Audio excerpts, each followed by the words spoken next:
Buenas tardes. Qué bien empezar la tarde de esta jornada del Celsius con todos vosotros. Me han pedido que os presente mi último libro, El Plan Maestro, que a nivel de editorial y en muchas entrevistas y en difusión en medios de comunicación se ha presentado como una novela sobre misterios del arte. Lo es, pero también tiene un componente fantástico y relacionado con algo que comentábamos ayer en la mesa redonda sobre misterios del mar, que es la mitología y los orígenes de algo tan difícil a veces de explicar como es la civilización. Así que, bajando un poco las luces y ganando contraste en la pantalla, vamos a empezar un viaje. Un viaje que nace de una preocupación en torno a un término que todos manejamos, que es parte de nuestro acervo común, que es el término de cultura. Pocas veces reflexionamos sobre el origen de este término. Cultura, que viene de cultus, de cultivo, es un término que necesariamente en su origen tuvo que nacer en el Neolítico. Ayer comentábamos un poco por encima esto, como uno de los momentos más misteriosos de la historia de la humanidad es el tránsito del Paleolítico al Neolítico, de ese tiempo en el que nos convertimos en agricultores y en ganaderos, con un conocimiento de cómo controlar y manejar la naturaleza que sigue sorprendiendo a muchos antropólogos. Cómo decidimos seleccionar unas especies animales para ser domesticadas y no otras. ¿Por qué escogimos unas semillas para plantarlas y las manipulamos genéticamente y no otras? Bueno, todo eso, si lo reflexionamos un poco, está lleno de aspectos oscuros. Y de ahí nace un término que me gusta mucho utilizar, que es el de ocultura, ¿no? Todo eso que está oculto detrás de la cultura y que muchas veces no reflexionamos sobre ello o no nos hacen pensar sobre ello porque resulta incómodo para esta obsesión que tiene la civilización contemporánea de tenerlo todo o de creer tenerlo todo bajo control. Hay otro aspecto que para mí es importante en la aventura que quiero contarles, que es el aspecto del arte y de las listas de arte, de aquello que nosotros conceptuamos como arte y que entraría dentro de eso que llamamos el canon. El canon son las obras que forman un corpus admitible para todo el mundo. Pero también detrás de esto, si lo mezclamos con otra palabra que es arcanon, tendríamos un término nuevo que sería arcanon, la lista de cosas ocultas en el arte. Y esas cosas ocultas a veces están en obras que son muy sencillas, muy comunes, que aparentemente no esconden ningún misterio, ningún terror, ningún equívoco aparente. Pero todo lo tiene. Imaginaos que os llevo de viaje a un museo cualquiera. He escogido uno nada relevante desde el punto de vista de las colecciones de arte, como el Museo de Cleveland de Arte, donde tienen una pequeña colección de retratos renacentistas. Tienen uno, podría haber escogido cualquier otro, que es este, el de un señor desconocido para la historia, Vincenzo Guarignoni, que no tendría nada de particular si durante nuestra visita no nos cruzáramos de repente, y aquí empieza casi el elemento fantástico, con un señor que casi parece que es el reflejo o que se ha caído del cuadro. Bueno, esto de encontrarse dentro de una obra de arte se ha convertido casi en un tópico contemporáneo. Desde que tenemos cámaras en los teléfonos móviles y nos gusta tanto hacernos selfies en todas partes, no han dejado de aparecer este tipo de imágenes que resultan sorprendentes. A mí la que más me gusta es esta. Pero lo que quiero que os llevéis también a casa como ejercicio es que vosotros también estáis colgados en algún museo del mundo. Hay una aplicación que os la podéis descargar cuando lleguéis a casa, que se llama Google Arts and Culture. Es una aplicación que tiene muchas utilidades. Google se ha dedicado a escanear en altísima resolución pinturas de museos de todo el mundo. Son varios millones de referencias. Con esa aplicación podéis buscar las meninas, por ejemplo, y empezar a ampliarla y ampliarla hasta llegar al nivel del craquelado. Podéis llegar a percibir las grietas del envejecimiento del lienzo, ¿no? Pero tiene también una función, que es la peligrosa, que se llama selfie. Así que os hacéis un selfie con la cámara y la aplicación comparará vuestra cara con esos millones de caras que tienen ya escaneadas y os van a decir en qué museo estáis. A mí me resulta perturbador, pero perturbador por un lado, por el aspecto lúdico evidentemente que tiene y divertido, obvio, pero también perturbador porque da la sensación de que el código genético humano está programado para generar un número de rostros amplio, amplísimo, pero en cualquier caso limitado. Cuando se ha estudiado el árbol genealógico de este señor que veis en la imagen, no tiene nada que ver con el del caballero que está representado en el cuadro. Y sin embargo, morfológicamente son idénticos. ¿Dónde está la programación que hace que nuestros genes nos den esa configuración facial? Ahí hay un misterio, indudablemente. Bueno, en el fondo, todo se trata de saber mirar. Y mi libro va de eso. El Plan Maestro es una novela en la que aprendemos a mirar el arte, pero desde una perspectiva especial. Hay algo que sucedió hace solo 2 años que a mí me ha llamado muchísimo la atención. En 2023, un arquitecto español recibió el encargo de preparar una conferencia sobre el Jardín de las Delicias, y mientras estaba preparando la conferencia en su casa, su niño de 5 años se quedó mirando la pantalla donde tenía el Jardín de las Delicias en el monitor.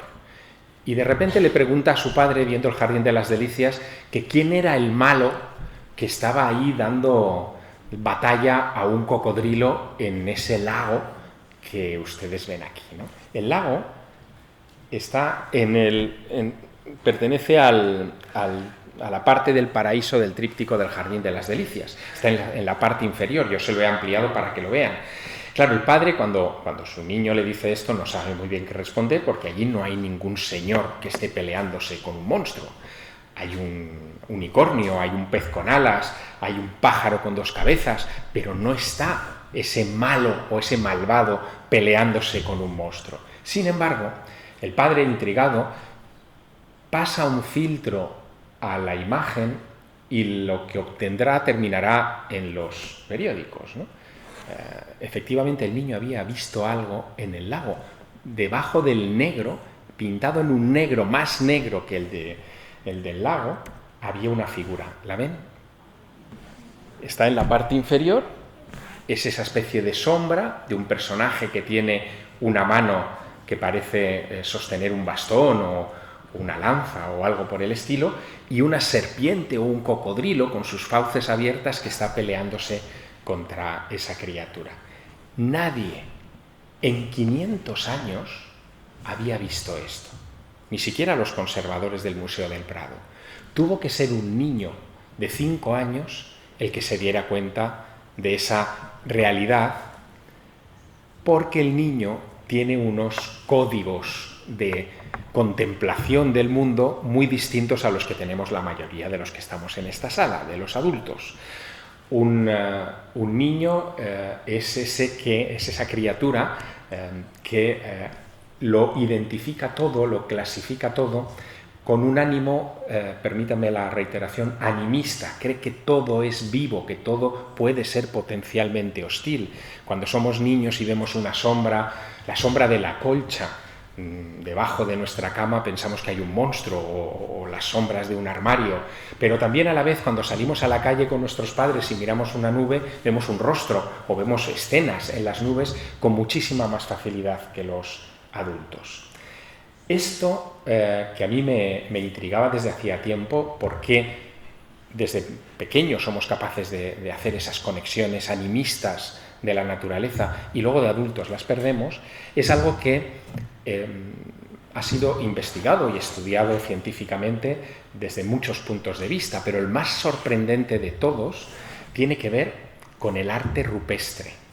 Hace unos años, Jean Clots, uno de los grandes expertos franceses en arte parietal paleolítico, se dio cuenta de que los niños, y los niños cuanto más pequeños mejor, tienen una capacidad extraordinaria para identificar arte rupestre en el interior de una cueva. Les basta un rasgo aquí, una grieta en la pared, una sombra allá, una mancha en otro punto, para identificar o reconocer una figura que sí que fue representada por nuestros remotos antepasados, pero que nosotros en el siglo XXI nos cuesta ver. Bueno, esa capacidad que tienen los niños me llevó hace unos años a intentar hacer un experimento con mis hijos.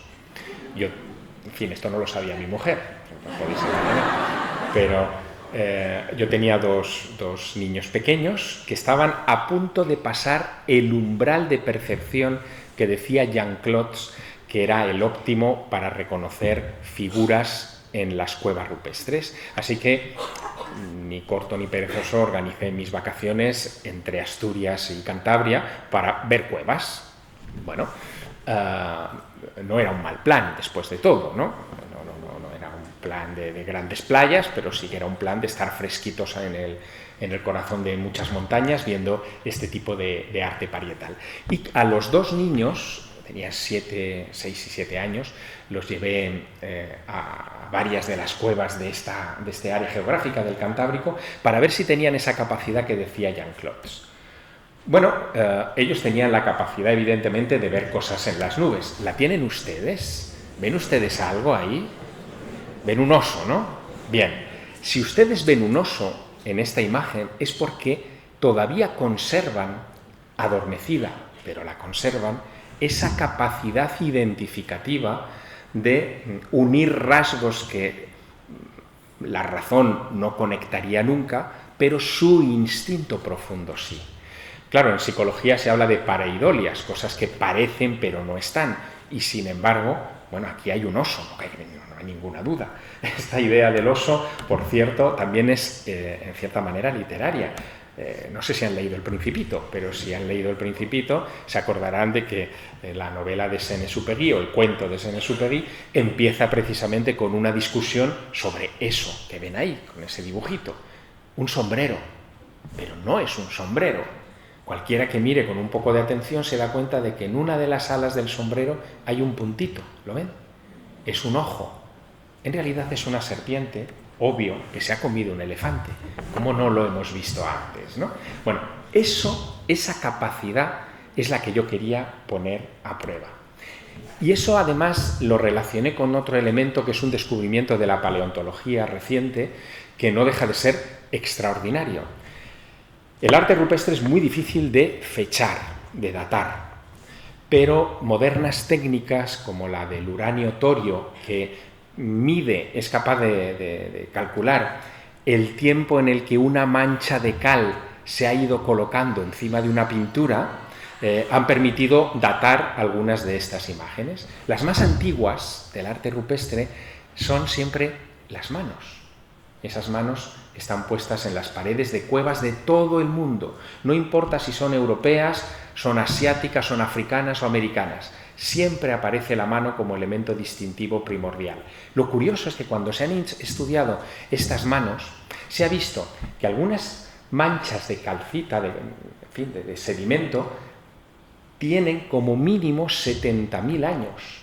Estamos hablando de manos, por tanto, muy, muy antiguas, probablemente no de sapiens, sino neandertales, que fueron los que inventaron este arte. Pero hay un elemento más, que es el que me interesa. Una cuarta parte de esas manos, en todas las cuevas del mundo, pertenecen a niños. Algunas incluso son manos de bebés. Y aproximadamente un 30% más de las manos que aparecen en las cuevas se han reconocido como manos de hembras, de mujeres. Es decir, estaríamos hablando de que el arte, eso que llamamos arte, luego podemos entrar a discutir qué es, en un principio tenía que ver con alguna clase de ritual o de acción o de festejo, no sabemos, hecho por mujeres y por sus crías en el interior de las cuevas rupestres de todo el mundo, como digo, ¿no? Bueno, esto a mí me llamó mucho la atención.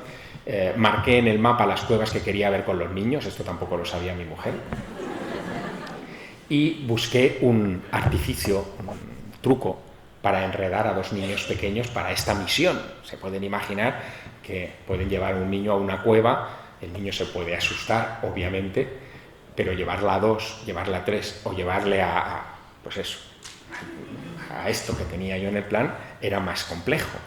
Pero el truco era muy sencillo, lo digo porque me imagino que aquí hay padres y abuelos que estarán pensando en hacer algo así. Consiste en regalarles unas linternas. Es así de sencillo. Les dais un superpoder con el que ellos pueden manejarse y vencer a la oscuridad. ¿Qué ocurre cuando un niño entra en una cueva con su propio superpoder?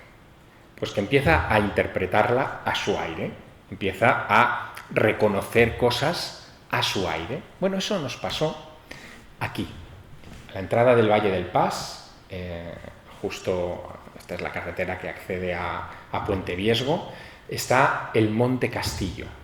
El Monte Castillo no es un lugar cualquiera en el planeta Tierra, quizá nos lo debemos repetir un poco más para saber lo que tenemos en nuestro entorno más inmediato. El Monte Castillo tiene en la base de la montaña 6 grandes galerías naturales, todas ellas con arte rupestre distintivo. Es único, no hay otro lugar así, es como un enorme santuario, como si estuviéramos en la isla de los museos de Berlín y cada edificio fuera un museo, ¿no? Pues eso es exactamente lo que ocurre en el Monte Castillo. Y en una de esas cuevas, en la Cueva del Castillo, hay algo sensacional. Al fondo de la cueva, estamos, para que se hagan ustedes una idea, a más de 200 metros de la boca de la cavidad, hay una sala un poquito más grande que las demás, y en el centro hay una estalagmita que brota del suelo, que tiene una peculiaridad que se ha descubierto en las últimas décadas, y es que en la base de la estalagmita alguien hace miles, si no decenas de miles de años, esculpió la base de la piedra, de la roca, para darle una forma. La forma es esto que ven aquí, ahora se lo amplío, es la forma de un bisonte que camina sobre sus patas traseras. Ustedes saben muy bien que los bisontes no son bípedos, ni tienen la anatomía preparada para caminar siquiera durante unos segundos bípedos. Esto tenía que ser otra cosa, es una invención, una fantasía de alguien de hace decenas de miles de años, un primer escritor de ciencia ficción que de repente grabó esto en la roca. Bueno, sobre esto hay muchas interpretaciones y el guía que nos acompañó a la cueva de Monte Castillo con los niños aquel día, pues nos daba sus sesudas interpretaciones de este asunto. Y de repente los niños que estaban por allí con la linterna dicen: papá, el hombre bisonte está ahí, ¿no lo ves? Se está moviendo. Bueno, lo ven ustedes también. ¿Se fijan en la sombra que hay detrás? Hoy sabemos que el mismo probablemente artista o la misma artista o la misma comunidad de artistas que hicieron esa escultura, ese relieve del hombre bisonte en la base de la estalagmita, también limaron la parte superior de la estalagmita hasta hacerla parecer un cuerno. De tal manera que cuando se pasa una luz por delante, ¿ven cómo oscila, cómo se mueve la figura? En esta cueva, hace probablemente 30.000 años, se inventó el cine IMAX 3D. Porque la gente que entraba en las cuevas lo hacía con unas lámparas de grasa. Sabemos que no hacían hogueras porque hubieran dejado rastros del humo en las cavidades, ni iban con antorchas muy potentes, hubieran dejado también ese hollín. Las cuevas no tienen nada de eso, así que debieron entrar con lámparas de grasa o con un hueso, con el tuétano ardiendo, y con esa tibia luz pintaban. ¿Y saben cómo lo hacían, cómo procedían? Bueno, un antropólogo norteamericano, Lewis Williams, llegó a una conclusión asombrosa que nos explicaría el porqué de tantas manos, como hemos visto antes, en las imágenes. Dice Lewis Williams que lo primero que hacían cuando entraban con esa luz tan tenue al interior de las cuevas, jugándose la vida, porque muchas tenían accidentes y simas en el interior y había que sortear esos accidentes, lo primero que hacían era palpar las paredes. No elegían las paredes al azar. Hay cuevas en las que toda la pintura está a la derecha y en cambio en la pared de la izquierda, aparentemente igual que la de la derecha, no hay ni una sola pintura. ¿Por qué? Lo hacían o lo elegían al tacto. Tocaban la pared y donde encontraban un bulto, ellos lo interpretaban como si fuera la panza de un bisonte. Coloreaban ese bulto, le ponían unas patitas, una crin y una cabeza y tenían la figura del bisonte. Eso es exactamente lo que vemos en Altamira. El techo de Altamira son bultos de piedra coloreados y con esas extremidades añadidas para darles la forma final. Pero Lewis Williams dice que eso no lo hacían, como lo haría un pintor quizá contemporáneo, para ahorrar tiempo y para darle volumen a su pintura. Lo hacían por un sentimiento mágico. Ellos de verdad creían que al otro lado de la pared, como si la pared no fuera una pared, sino que fuera una membrana, estuviera apoyado un bisonte, el alma de uno de esos animales totémicos que ellos admiraban. Así que el arte, piénsenlo, nace como un elemento mágico para marcar el más allá. Y eso a mí me resultó, ese hallazgo, tremendamente estimulante para investigar. Yo llevé la cosa un poco más lejos. Todo esto es parte del proceso que a mí me llevó a escribir este libro, el Plan Maestro. Y la novela arranca en una cueva cercana a la de Monte Castillo, a la que fui también con los niños, que es la cueva de Hornos de la Peña. En la cueva de Hornos de la Peña hay algo singular. Verán, no es una cueva con pinturas. En realidad, las imágenes que hay allí están raspadas con los dedos sobre las paredes húmedas. Y al fondo de la cueva hay una hornacina natural, ¿la ven? Que es como una estructura geológica, ¿no? En el centro de esa hornacina, casi como haría un fraile en la Edad Media, muchísimos miles de años después, hay un santito. Ese santito es especial porque tiene unos 15, 17.000 años de antigüedad, según los expertos, y sería una de las primeras representaciones de algo parecido a un ser humano. En el arte rupestre, en el más antiguo, no hay seres humanos. Faltan muchas cosas, piénsenlo. No hay suelo, no pintan un suelo y los animales encima. Los animales parecen estar ingrávidos, flotando. No hay nubes, no hay paisaje, no hay contexto. Y no son todos los animales que había en la época, son una serie de animales. Miles de años más tarde, aparecen los primeros humanos. Y el primer humano que aparece en Hornos de la Peña es bastante particular en esa hornacina. Es este. Raro, ¿eh?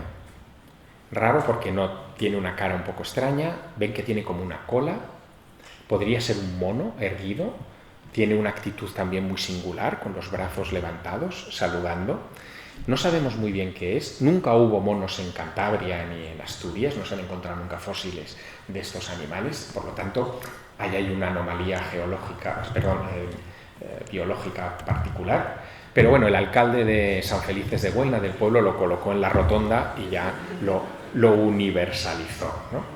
Bueno, más allá de que hoy es uno de los símbolos del lugar, es un gran misterio. Seguimos un poco a oscuras sobre esto. A mí, que soy escritor, soy novelista y que no tengo que ajustarme a los esquemas que a veces encasillan a los historiadores o a los prehistoriadores o a los expertos en el mundo antiguo, a mí esto me recordaba algo.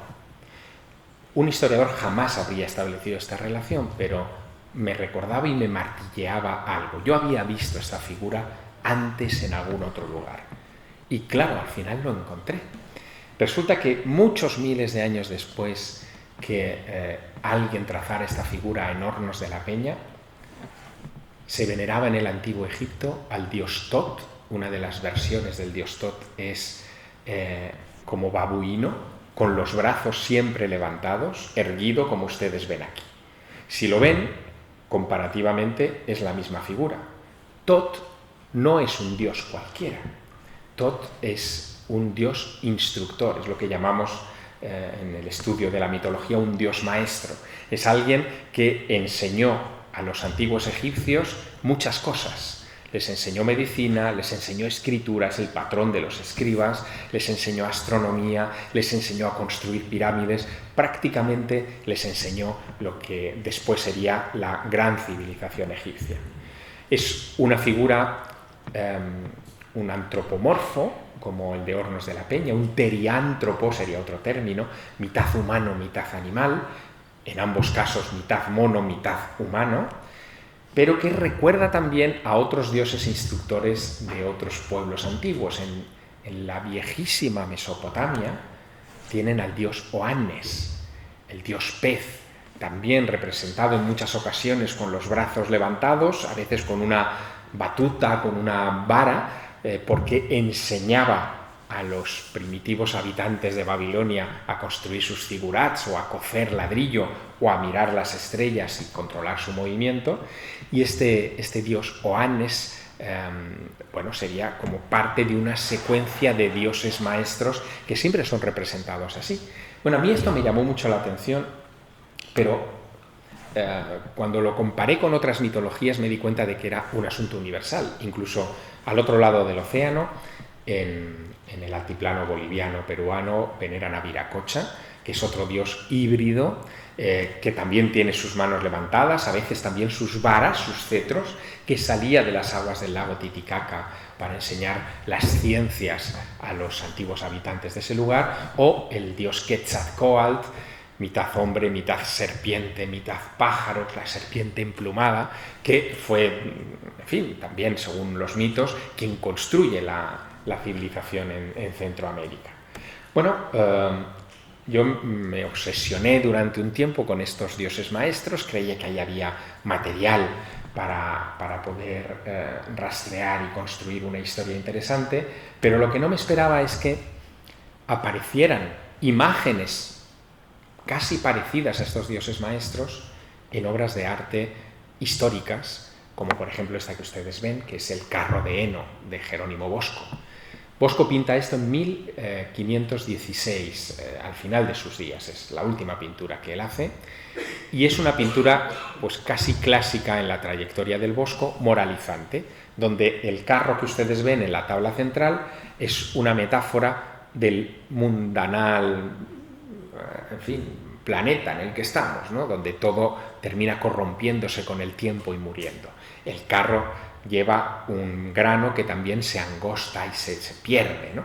Detrás del carro ven ustedes que hay una procesión, está el Papa, los obispos, en fin, los nobles, que siguen embelesados al carro como una metáfora de que siguen embelesados lo perecedero, lo mundano, lo que realmente no importa, ¿no?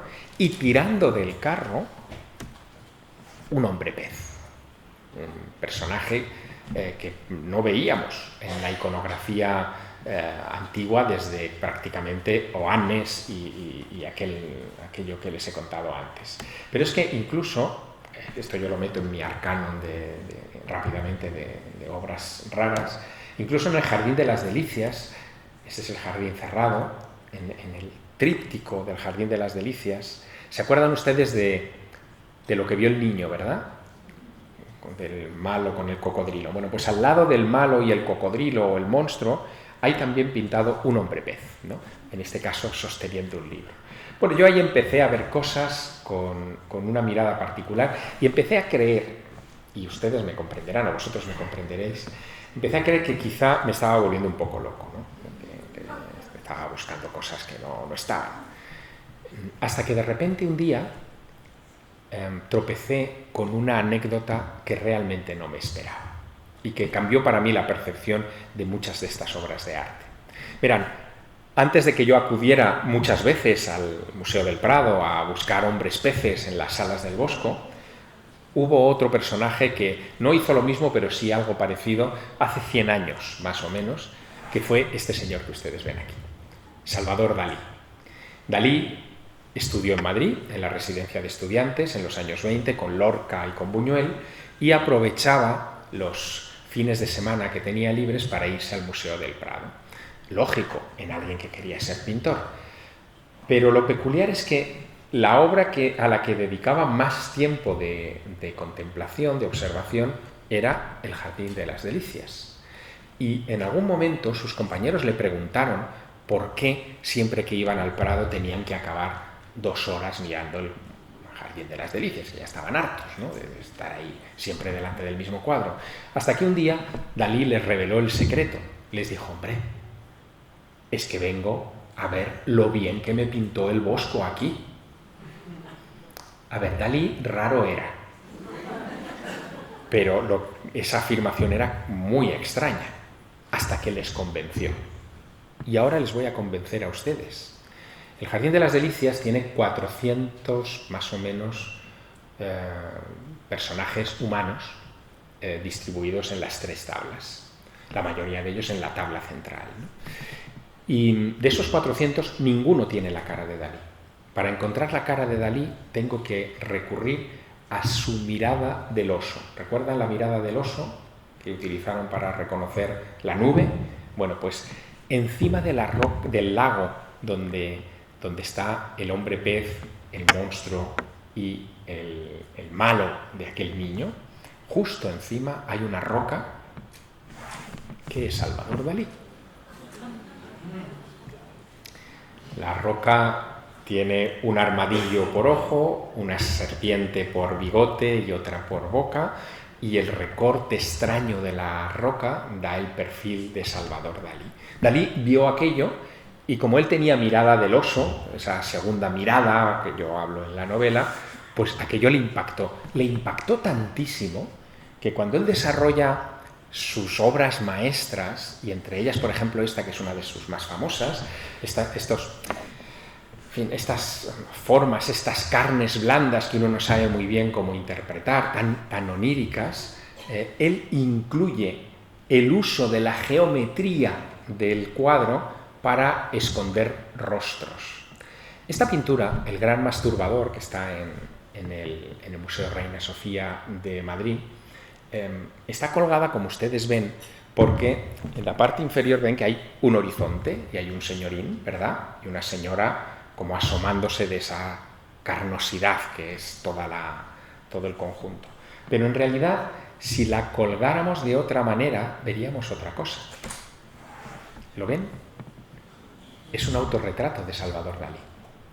Él se pintó el gran masturbador, era él, estaba muy obsesionado en estas cosas. Se pintó así porque lo había visto antes en el Bosco y porque tenía esa capacidad de mirar. Capacidad de mirar, y esto es lo importante, que no era solo de Dalí, venía desde la antigüedad. Durero, por ejemplo, utiliza muchas veces este truco para esconder rostros cada vez que pinta un almohadón en una de sus pinturas.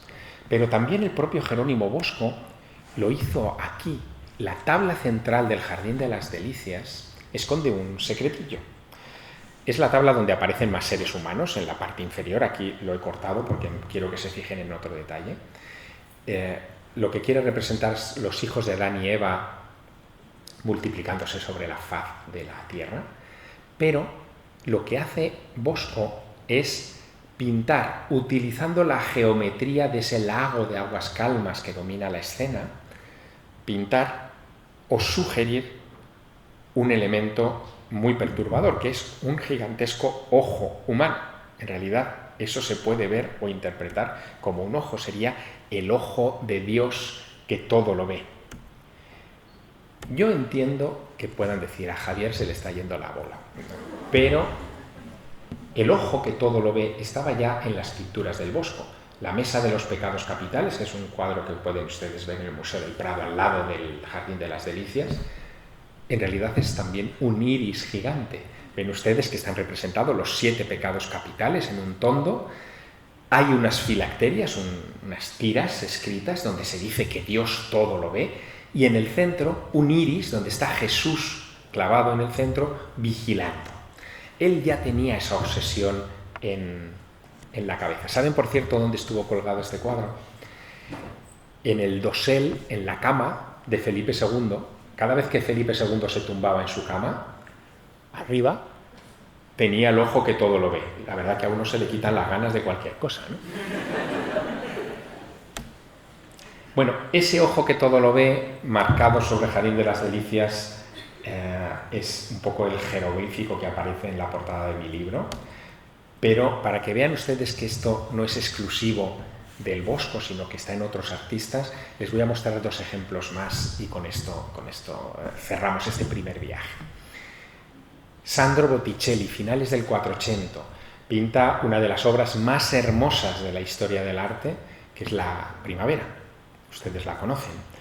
La Primavera es una obra muy poética porque en ella vemos en el lado derecho de la imagen una figura azulada, es Cefiro, que está con los carrillos hinchados soplando sobre todas estas mujeres que están en el bosque, en un claro del bosque. Cefiro, el espíritu del viento, en realidad está encarnando la metáfora que quiere subrayar Botticelli. Es el viento el que transporta las semillas en la primavera y hace posible la fecundación, la vida. Pues bien, Botticelli quiso dar un paso más con esta pintura. Y con esto les voy a revelar algo que probablemente no han visto nunca antes, ¿no? Quiso representar el órgano humano que genera el viento.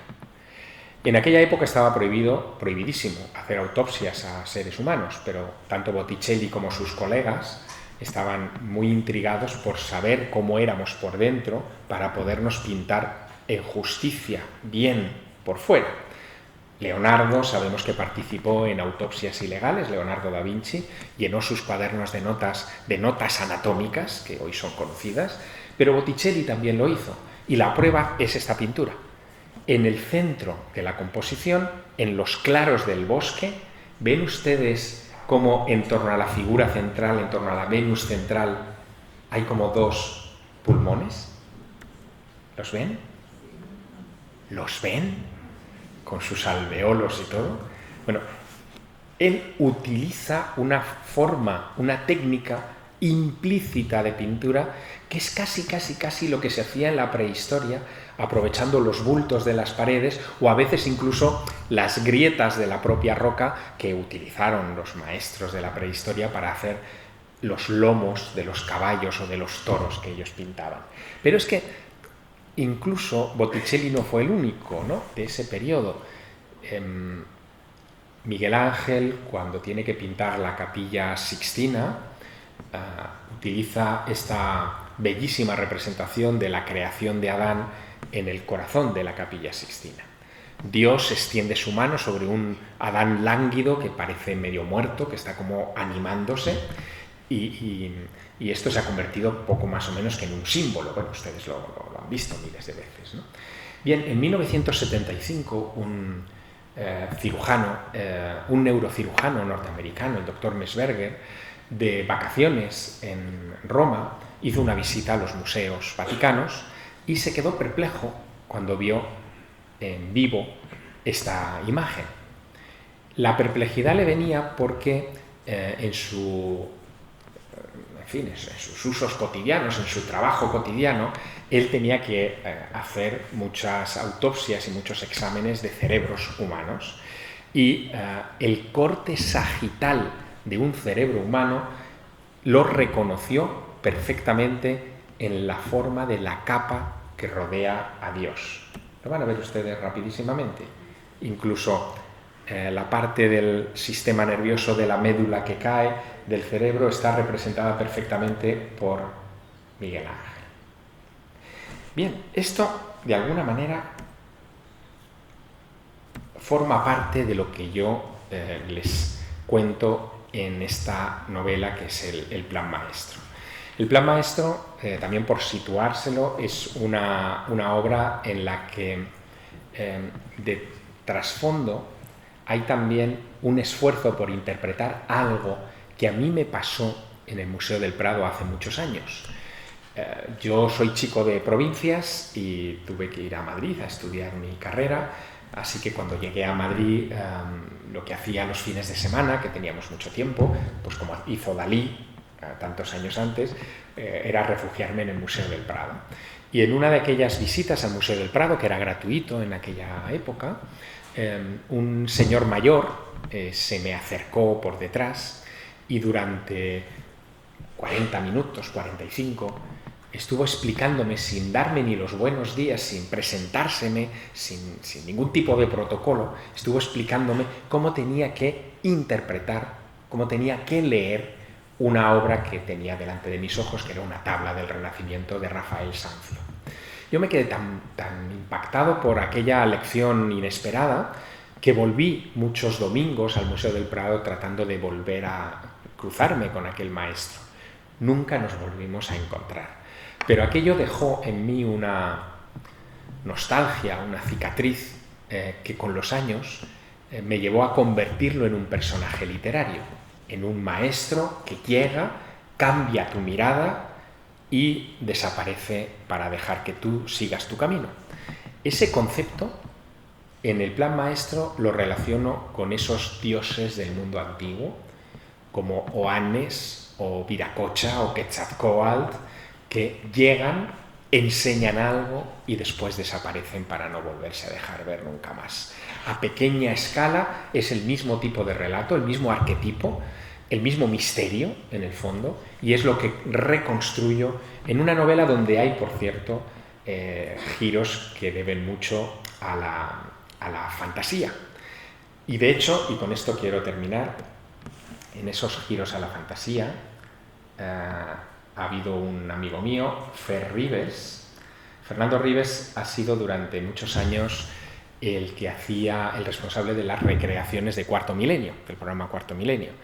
Ahora Fer es realizador y está dirigiendo cortos y haciendo mucho cine, muchas cosas de soporte al cine, y al leerse la novela y ver todos estos elementos fantásticos, se le ocurrió, utilizando inteligencia artificial, crear una especie de micropelícula sobre el plan maestro. Yo no la he mostrado nunca, es de uso particular, no está en redes, no la he puesto en ningún lado, pero he pensado que en Celsius sería un buen sitio para que ustedes, vieran los 35 segundos que dura esto de inteligencia artificial aplicada a la historia del plan maestro. Vamos a ver si lo podemos ver.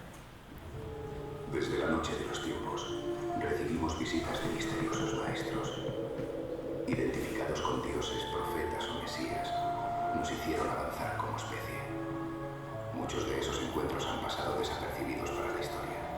El último tuvo como protagonista a un joven al que uno de ellos le enseñó que existen obras de arte que en realidad son puertas que comunican su mundo con el nuestro y que tienen un plan. El plan maestro. Una novela de Javier Sierra.